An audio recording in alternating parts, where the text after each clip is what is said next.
All right, now let's shift over to the girl becoming woman. In that case, of course, she has a significant increase in her estrogens. Now, just as a reminder, both sexes have both sets of these, or these two primary classes of sex hormones.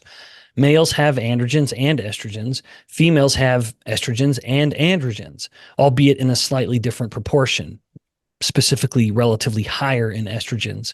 And this relatively higher level of estrogens elicits substantial differences in how little girl's body is storing fat versus little boy's body. Whereas the androgens are inducing the expression of lipoprotein lipase in the central abdominal area of his body, the androgens are inducing the expression of lipoprotein lipase in her body in the distinct female areas like breasts, buttocks, and hips.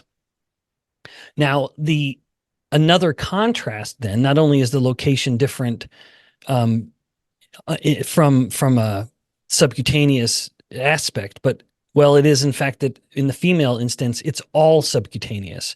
The estrogens are not increasing the expression of lipoprotein lipase in the visceral area, the central area. It's only in this subcutaneous depots. And this is very much why the female can have more fat than a male, and in fact is by design supposed to. I'll revisit that in just one second, and be healthier. It's because she's storing her fat in a subcutaneous depot, and that is a healthy place to get fat. Healthy for reasons we'll get to in just a moment. Now, the point that I mentioned that I would revisit is that estrogens also, in addition to increasing the expression of lipoprotein lipase in these prototypical female fat depots, breasts, buttocks, hips, it also increases the action of storing fat. And this is a unique aspect because of the sex hormones, where she's storing more fat, but at the same time, she is also burning more fat. In fact, it's a pretty substantial increase.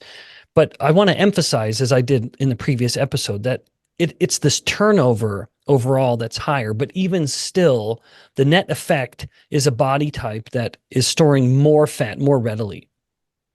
And that is the estrogen. That is an effect of the estrogens. Now, there are some obvious benefits to storing fat in the subcutaneous space metabolically, but of course, which I've alluded to, and I'll get to more in detail in a moment, but also just for the sake of reproduction and fertility.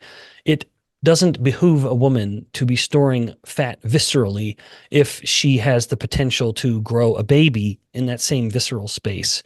And so it makes a certain amount of sense, evolutionarily or by design, to not have fat being stored in the visceral space in a healthy woman who hopes to reproduce. Because then, of course, there is a physical competition for space. And she wants to devote that space. Her body wants to be able to devote that space to the baby rather than fat tissue. So by storing fat subcutaneously, it literally moves it all out of the way. Now, what about when a woman is no longer fertile and has gone through menopause? When a female goes through menopause and the ovaries have run out of follicles, there's no more eggs there, then the composition of her ovaries, the cellular composition, begins to change, and the relative amount and the activity of the very highly active sex hormone producing cells begin to reduce. That's the theca cells and the granulosa cells. She just has fewer of them.